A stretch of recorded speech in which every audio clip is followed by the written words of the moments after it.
जोजो किड्स। लोमड़ी की कटी पूंछ। एक लोमड़ी एक जंगल में रहती थी। एक दिन जब वह कहीं जा रही थी तब अचानक उसने जोर की आवाज सुनी। साथ ही उसने अपनी पूंछ में बहुत दर्द भी महसूस किया। आह, आह, ये मेरी पूंछ में इतना दर्द क्यों हो रहा है? क्या हुआ मेरी पूंछ को? ओहो, इतना दर्द! बाप रे बाप! जब उसने पीछे मुड़कर देखा तो पाया उसकी पूंछ तो शिकारी के बनाए पंजे में फंस गई थी। उसने अपनी पूंछ को खूब खींचा पर पूंछ तो फंस चुकी थी, जिसका निकलना बहुत मुश्किल था। अरे, पूंछ तो पंजे में फंस चुकी है। अब वह उसके शरीर से अलग हो चुकी थी। लोमड़ी आहा, निकल गई। पर यह क्या, मेरा तो सिर्फ बालों का गुच्छा रह गया है। मेरी प्यारी लंबी खूबसूरत पूंछ आज मुझसे जुदा हो गई। मेरी पूंछ, हाँ, मेरी पूंछ। यह क्या हो गया? अब मैं दूसरी लोमड़ियों को क्या मुंह दिखाऊंगी? बिना पूंछ के लोमड़ी कैसे अच्छी लग सकती है? लोमड़ी अपने आप को कोसती हुई वहां से चली गई। कुछ दूर जाकर लोमड़ी को एक उपाय सूझा। उसने सभी लोमड़ियों को अपने पास बुलाया। सभी ने उससे पूछा, अरे अरे लोमड़ी, तुम्हारी पूंछ को क्या हुआ? ये तुमने क्या किया? कहाँ है तुम्हारी सुंदर पूंछ? अरे, तुम्हें कुछ पता नहीं, मैं कल ही शहर से आई हूँ। आजकल पूंछ का फैशन ही नहीं है, इसीलिए मैंने अपनी पूंछ काट दी। अब मैं चाहती हूँ आप सब भी मेरी तरह फैशन करें, अपनी पूंछ काट लें और समझदारी दिखाएं। अब इस पूंछ का क्या काम? तुम बहुत चालाक हो लोमड़ी, मगर हम भी बहुत चालाक हैं। अगर तुम लोमड़ी हो तो हम भी लोमड़ी हैं। अपनी गलती को छुपाने के लिए तुम इस तरह के बहाने बना रही हो, जिससे हम तुम्हारी बातों में आकर अपनी पूंछ काट लें। हम सब समझते हैं, हम तुम्हारी बातों में नहीं आएंगे। उसके बाद सभी लोमड़ियां वहां से चली गईं। किसी ने भी लोमड़ी की बात को नहीं सुना। चालाक लोमड़ी अपनी कटी पूंछ लेकर पूरे जंगल में घूमती रही। लोमड़ी और कौवा। एक बार कालू कौवे को एक बड़ा चीज का टुकड़ा मिला। वो बहुत खुश हो गया। खुशी खुशी चीज के टुकड़े को लेकर अपने घोंसले के पास जाकर बैठ गया। तभी वहां से सोमी लोमड़ी निकली और उसकी नजर कालू कौवे पर पड़ी। कालू के मुंह में चीज का टुकड़ा देखकर सोमी लोमड़ी के मुंह में पानी आ गया और किसी भी तरह चालाकी से अब वो वह टुकड़ा पाना चाहती थी। तभी उसके दिमाग में एक उपाय आया और उसने कालू से कहा, कालू दोस्त, तुम कैसे हो? अच्छा हुआ तुम मिल गए। मैं बहुत दिनों से तुम्हें ढूंढ रही हूँ। सच, तुम जैसा सुंदर कौवा पूरे जंगल में नहीं है और तुम्हारी सुंदर आवाज सुनने को मेरे कान तरस रहे हैं। तुम कितना मधुर गाते हो, तुम्हारा रंग कितना प्यारा है। तुम बहुत ही अच्छे कौवे हो। तुम्हारा जैसा कौवा पूरे जंगल में नहीं है। मैंने कभी किसी कौवे को इतना अच्छा गाते हुए नहीं सुना। आज तुम कुछ अच्छा सा गाकर मुझे सुना दो प्लीज। कालू अपनी इतनी तारीफ सुनकर मन ही मन बहुत खुश हो गया। जैसे ही उसने गाने के लिए मुंह को खोला, चीज का टुकड़ा जाकर नीचे गिर गया। सोमी लोमड़ी ने जैसा सोचा था वैसा ही हुआ और वो चीज का टुकड़ा उठाकर भाग खड़ी हुई। बेचारा कालू। अब कालू को समझ आ गया था कि सोमी लोमड़ी चीज का टुकड़ा पाने के लिए ये सब मन घड़न तारीफ कर रही थी। बेचारा कालू अपने चीज के टुकड़े से हाथ धो बैठा। हाथी और उसके दोस्त। एक बार एक हाथी था जिसका नाम था अक्कू। जंगल में वह अकेला घूम रहा था। उसका कोई भी दोस्त नहीं था, मगर वह बहुत अच्छे दोस्त बनाना चाहता था। थोड़ी ही दूर जाने पर उसे एक घोड़ा मिला। हाथी ने घोड़े से पूछा, घोड़े भाई, क्या तुम मेरे दोस्त बनोगे? नहीं भाई, मुझे तो तुमसे डर लगता है, तुम इतने बड़े जो हो।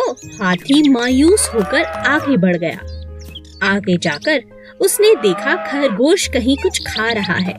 बंदर और कई सारे जानवर साथ में खेल रहे हैं। उसने एक एक करके सबसे पूछा कि क्या वे उनसे दोस्ती करेंगे, पर कोई भी अक्कू से दोस्ती करना नहीं चाहता था। बंदर, नहीं भाई, तुम तो बहुत बड़े हो, मैं तुम्हारे साथ नहीं खेल सकता। खरगोश बोला, अरे मैं तो तुम्हारे पाँव के नीचे जाकर दब जाऊंगा, मैं तुम्हारे साथ कैसे खेल सकता हूँ? हाथी मायूस होकर जाने लगा।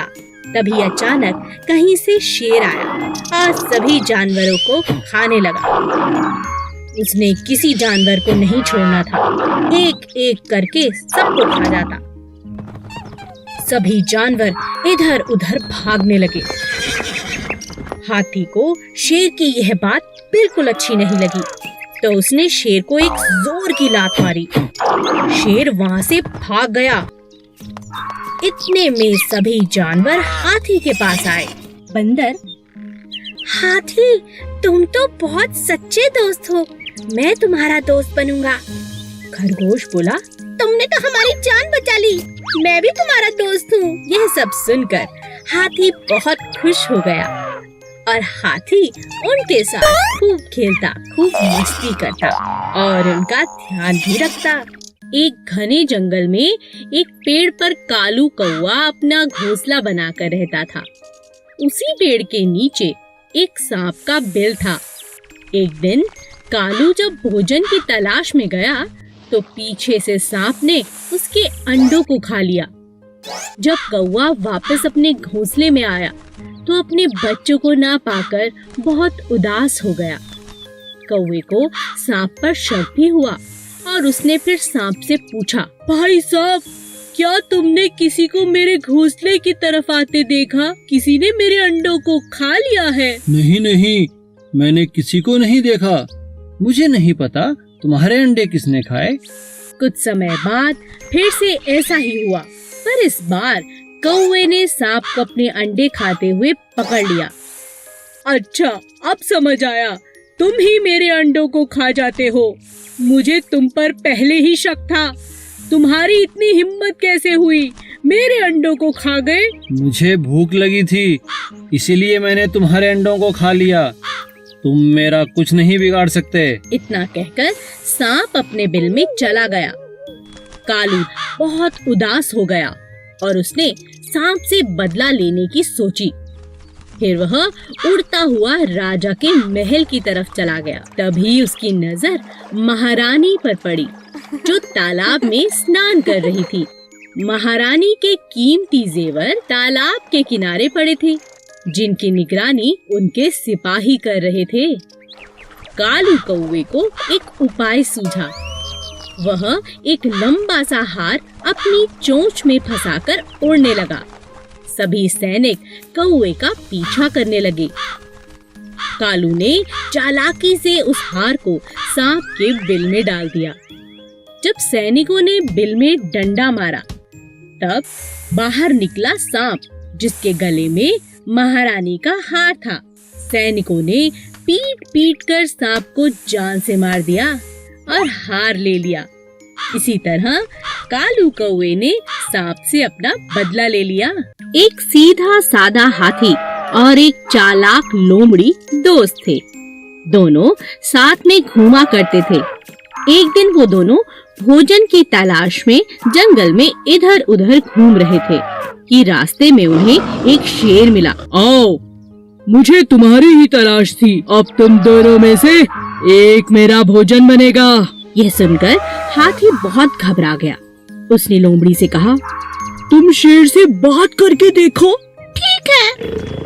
शेर भाई जरा मेरी बात तो सुनो, आपके कान में कुछ कहना है। कहो। शेर भाई, आप तो मेरे भाई हैं। मैं तो आपकी सब बातें मानती हूँ। मुझे खाकर आपका कोई फायदा नहीं, आपका पेट भी नहीं भरेगा, सच कह रही हूँ। इसीलिए एक आपको उपाय बताती हूँ। आपको हाथी को ही खाना पड़ेगा, तभी जाके आपका पेट भरेगा। इतना बड़ा हाथी खाने के बाद 2-4 दिन मजे से आप सो सकते हैं, आराम कर सकते हैं। नहीं तो मुझे खा के कल तक फिर भूख लग जाएगी। पर वो कैसे हो सकता है? मैं तुम दोनों को खाऊंगा। अरे नहीं, आप मेरी बात मानो। आपको बस मेरे साथ मिलकर हाथी को गड्ढे में गिराना होगा। फिर दोनों ने मिलकर हाथी को गड्ढे में गिरा दिया। अब शेर खुश था कि उसका शिकार कब्जे में है।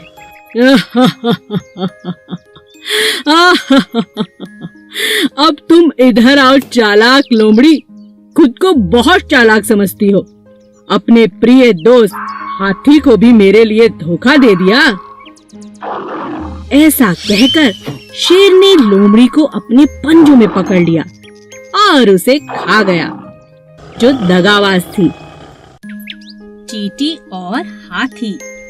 रानी चींटी बहुत मेहनती थी। सभी चींटियां रानी चींटी की बात को मानती थीं। मिलजुल कर वे अपना घर बना रही थी। उसी जंगल में अप्पू नाम का एक हाथी भी रहता था, जो बहुत शैतान था। वह सभी जानवरों के साथ बहुत मस्ती करता था। जब चींटियों का घर बनकर तैयार हो गया, तब वे अपने लिए खाना जमा करने लगी। तुम लोग इतनी मेहनत क्यों करते हो? कितना थक जाते होंगे। मैं अपनी सूंड से तुम्हारे घर को कभी भी नष्ट कर सकता हूँ। ये मेरे बाएं हाथ का खेल है। ऐसा कहकर अप्पू ने अपनी सूंड में पानी भरना शुरू किया। कुछ पानी पिया और कुछ चींटियों पर डाला। रानी चींटी को बहुत बुरा लगा। उसने कहा, हम बहुत दिनों से इतनी मेहनत कर रहे हैं अप्पू, पानी डालकर हमारी मेहनत को बर्बाद मत करो। मैं जो चाहूँ कर सकता हूँ। तुम बहुत घमंडी हो अप्पू। हम सभी जानवरों को मिलजुल कर जंगल में रहना चाहिए। हम सब एक दूसरे के काम आ सकते हैं। तुम इतनी छोटी चींटी, तुम मेरी कोई मदद नहीं कर सकती। कुछ दिनों बाद जंगल में एक शिकारी आया।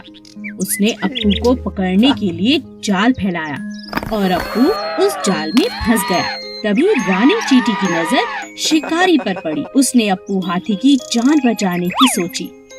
वह अप्पू के पास गई और बोली, अप्पू दोस्त, घबराओ नहीं, मेरा दोस्त चूहा तुम्हारा जाल काट देगा और इस शिकारी को तो मैं मजा चखाती हूँ। सभी चींटियां शिकारी के पास गईं और उसे जगह जगह काटने लगी। शिकारी डर से तिलमिला उठा और जंगल छोड़कर भाग गया। चूहे ने अप्पू का जाल काट दिया। अप्पू ने चींटियों से माफी मांगी और कहा, मुझे माफ कर दो चींटी रानी, हम सबको मिलजुल कर रहना चाहिए। आज से मैं भी तुम्हारा दोस्त हूँ। आलसी तोता। एक पेड़ पर 2 तोते रहते थे, किट्टू और मिट्ठू।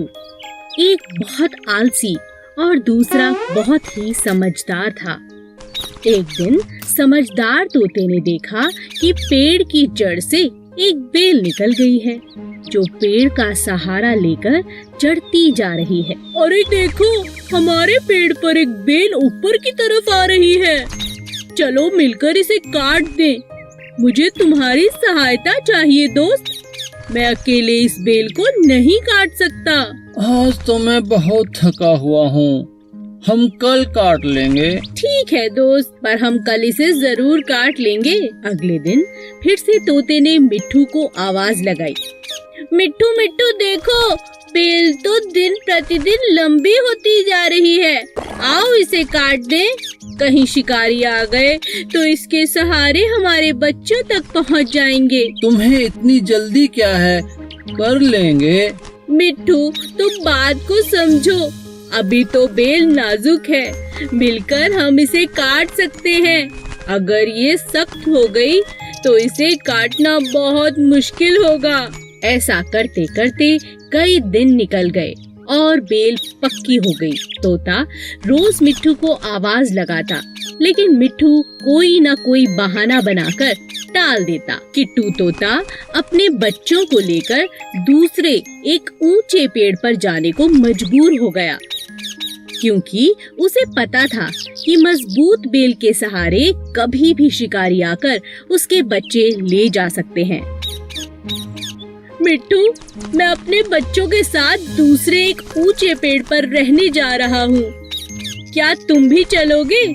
यहाँ रहना सुरक्षित नहीं है। मिट्ठू तोता आलसी होने की वजह से हर काम कल पर टालता रहा। इसी तरह एक दिन जब शिकारियों की नजर मिट्ठू के बच्चों पर पड़ी, तो उन्होंने मजबूत बेल पर चढ़कर मिट्ठू के बच्चों को उठा लिया।